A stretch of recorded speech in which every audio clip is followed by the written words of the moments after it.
Good evening and welcome to Tucker Carlson Tonight. Here's a helpful hint about how your government works. We're full of helpful hints on the show. If you ever see consensus forming in Washington, run. Something awful is about to happen. For decades, you'll remember, there was total consensus that our trade deals could not be better. They helped everyone. Meanwhile, as they were telling us that, America's manufacturing sector died and huge parts of the middle class died along with it.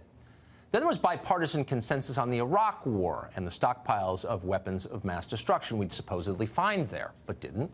A few years later, there was consensus on banking regulations. That was just before the financial crisis hit. Then there was still more consensus on the creation of an all-seeing surveillance state that was supposed to somehow help you, but that is now scanning your face and reading your texts. There wasn't much debate in Washington about any of those policies. There should have been. So it's with some skepticism that we note a new consensus forming here, this one about our southern border. It may look bad down there, they're telling us, but calm down. It's fine. Everything's just fine. That's the new word from Max Boot. Boot is a columnist for Jeff Bezos' newspaper, but more than that, Boot is the living repository of every warmed-over cliche, every silly half-truth, every stale scrap of stupid conventional wisdom the buffoons who run this place have thought up recently. So here's the latest. This is from Boot's appearance on CNN last night. I'm ready to declare a national emergency. The national emergency is not on the southern border. It's in Washington, D.C., with a president who is lawless and out of control. Who is this guy? Well, Max Boot calls himself a foreign policy expert.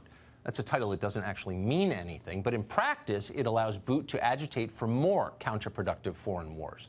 In the years since 9/11, Max Boot has demanded military intervention in Afghanistan, Iraq, Syria, Libya, Iran, and North Korea, and likely many other places. He's called for the U.S. to topple the Saudi monarchy. And of course, like so many neocons, Boot fell headlong into the Russia conspiracy nuttiness for more than 2 excruciating years. It's hard to think of anyone in this country more discredited than Max Boot. Going to him for foreign policy advice is like giving Jeffrey Dahmer a cooking show. He'd be the last person you would ask. So, of course, Max Boot now has gigs at CNN, The Washington Post, and the Council on Foreign Relations, because that's how Washington really works. The key is never apologize, never admit fault, no matter what.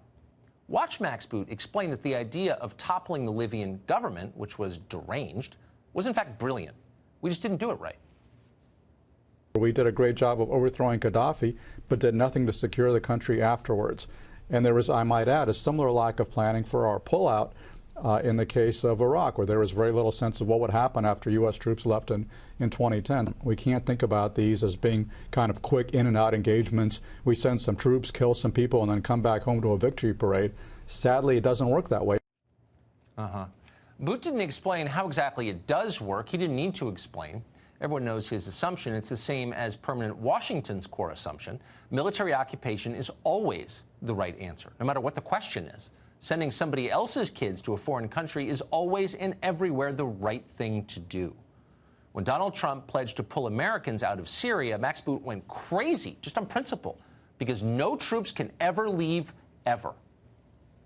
There is nobody who knows anything about the situation in Syria who recommends doing this. This is a Christmas gift to America's enemies. This will help ISIS, this will help Russia, this will help Iran, this will help Bashar Assad, and this will hurt Israel and our Kurdish allies. What did Max Boot not say? What do you notice about that? Well, he never explained how keeping Americans in Syria would help the United States. Why didn't he mention it? Because he doesn't care. Nobody in Washington cares. And maybe that's why you never hear anyone ask questions about our current military commitments. Are we overextended, perhaps? Well, here are the numbers. As of tonight, we have nearly 175,000 active duty personnel serving overseas. American troops are posted in 158 different countries.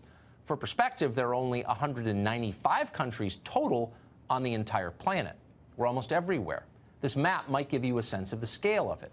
Keep in mind, there is no world war currently in progress. This is what we've signed up for in peacetime. And yet you may notice that there is one place American troops are not. They are not on our southern border protecting us. They should be. We could use them. Tens of millions of illegal immigrants already live here in the United States. We don't know the exact number. We don't even know who they are. They just show up. And 100,000 more are showing up every month. Over time, this is how countries collapse. Max Boot doesn't think that's a crisis. Nobody in Washington thinks it's a crisis. As far as they're concerned, illegal immigration is just some right-wing talking point that Trump throws to his base at rallies in Grand Rapids. You know what they think is a crisis? You know what they're really concerned about? Medical care in Morocco. That's a problem we must solve immediately. Luckily, we have Exercise African Lion. Never heard of it? You're paying for it. In the last year, 1,100 U.S. military personnel have participated in that exercise, all of them working to make Morocco healthier. Or how about the plight of the Ethiopian Navy? The Ethiopian Navy needs a lot of help considering that Ethiopia is entirely landlocked as a country. Thank heaven for our 6th Fleet. They're on it.